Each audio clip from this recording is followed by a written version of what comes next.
দর্শক, খুলনা প্রতিদিন লাইভে সকলকে আবারও স্বাগতম। আমি আছি এই মুহূর্তে খুলনার নগরীর তেঁতুলতলা মোড়ে।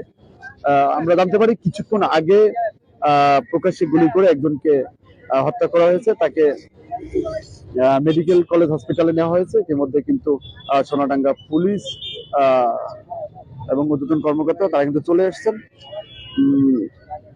আমরা আমাদের যে রেস্ট্রিক্টেড, যেটা আপনার ফেসবুক কর্তৃপক্ষ যদি আমরা কোনো সরাসরি ব্লাড মৃত ব্যক্তির ছবি যদি দেখাই, সেক্ষেত্রে আমাদের রেস্ট্রিক্টেড হওয়ার সম্ভাবনা আছে। সেজন্য আমরা ব্লাড দেখাতে পারছি না। তারপর আপনাদেরকে আংশিক দেখাচ্ছি যে যেখানে গুলি করা হয়েছে সেই ব্যক্তির রক্তত্ব কিন্তু এখানে পুরো রোড জুড়ে কিন্তু লেগে আছে। আমরা গুলিটি দেখাতে চাই আপনাদের, যে গুলিটি ব্যবহার করা হয়েছে। আমরা খুব কাছ থেকে আপনাদের গুলিটি দেখাচ্ছি। গুলিটি কিন্তু ব্যবহার করা হয়েছে।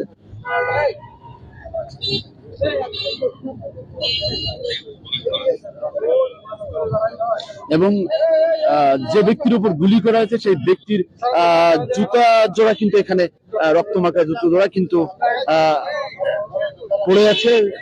কিন্তু আমরা পুরো ব্লাডটা কিন্তু দেখাতে পারছি না। আমরা রেস্ট্রিক্ট হয়ে যে আপনারা দেখতে পাচ্ছেন দূর থেকে যে ব্লাড গড়িয়ে যাওয়ার যে দৃশ্য, সেটি কিন্তু আমরা সরাসরি দেখতে পাচ্ছি না। কারণ ফেসবুক কর্তৃপক্ষ আমরা সরাসরি ব্লাড অথবা রক্তমাখা ছবি এগুলো প্রদর্শন করলে রেস্ট্রিক্টেড হওয়ার সম্ভাবনা অনেক বেশি। আপনারা জানেন যে আমরা পুরোপুরি ব্লাডের ছবি দেখাতে পারছি না।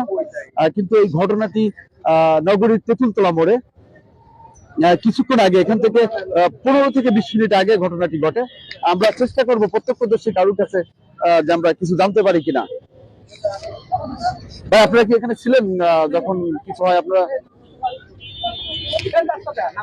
আমরা চেষ্টা করি পাশে চায়ের দোকানে দেখি আমরা কোনো তথ্য পাই কিনা।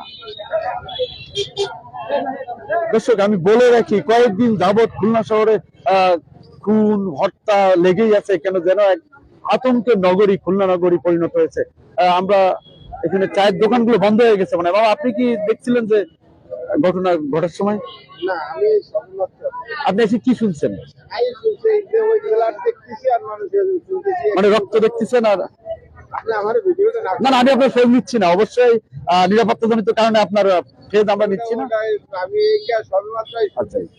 আমরা চেষ্টা করছি যেখানে প্রত্যক্ষদর্শী, কিন্তু আসলে যেহেতু গুলি এবং মার্ডারের ব্যাপার, সেহেতু আতঙ্কে কেউ মুখ খুলছে না। কিন্তু এখানে কিন্তু বেশ দর্শনার্থী আছেন যারা দেখছেন উপচে পড়া মানুষের ভিড়। কিন্তু এর মধ্যে কেউ হয়তো বা দেখছেন ঘটনাটি, কিন্তু কেউ নিরাপত্তাজনিত কারণে মুখ খুলছেন না। আবারও দূর থেকে দেখায় যে রক্তমাখা যে তার জুতা এবং যে রক্ত পড়ে আছে, এইখানে কিন্তু তাকে গুলি করা হয়েছিল কিছুক্ষণ আগে, এখান থেকে 15 থেকে 20 মিনিট আগে।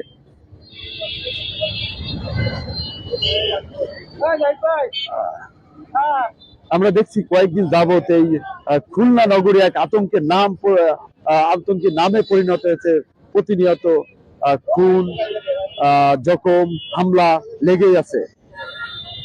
দর্শক, আপনারা মতামত দিবেন যে কি কারণে এই লাগাতার হত্যা এবং হামলা হচ্ছে, এটা আপনারা আমাদেরকে জানাবেন আপনাদের কমেন্টসের মাধ্যমে, মন্তব্য বক্সে গিয়ে। যে প্রতিনিয়ত এই শান্ত নগরী কারা অশান্ত করছে, কেন হচ্ছে, এটি একটু আপনারা মন্তব্য করে জানাবেন।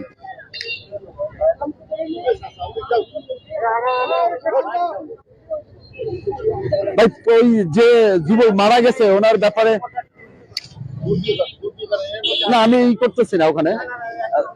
ওনার নাম কি ভাই আপনারা জানতে পারছেন প্রাথমিক ভাবে? আচ্ছা আচ্ছা, আমরা চেষ্টা করছি কয়েকবার পুলিশ সদস্য থেকে জানার, কিন্তু তারা এখনো প্রাথমিকভাবে কোনো তথ্য আমাদেরকে দিতে পারছেন না। তারাও ঘটনাটা এখনো পুরোপুরি ইনভেস্টিগেশন করেনি, কারণ ঘটনাটি ঘটেছে সবে মাত্র 5 থেকে 10 মিনিট কি 15 মিনিট আগে ঘটনাটি ঘটেছে। আমরা দেখতে ব্যবহৃত গুলিটি কিন্তু আপনাদের দেখিয়েছি।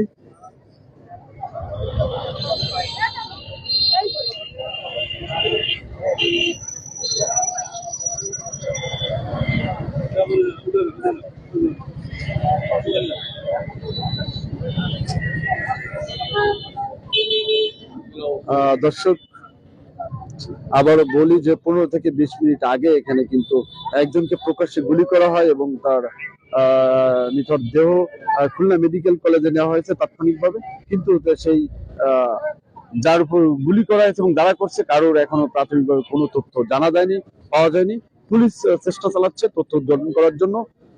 আর এই শান্ত নগরী দিন দিন যে অসন্তোষ হচ্ছে, দর্শক আপনারা কমেন্ট বক্সে আবারও জানাবেন যে কি কারণ হতে পারে এবং এর সমাধানের উপায় আপনারা জানাবেন।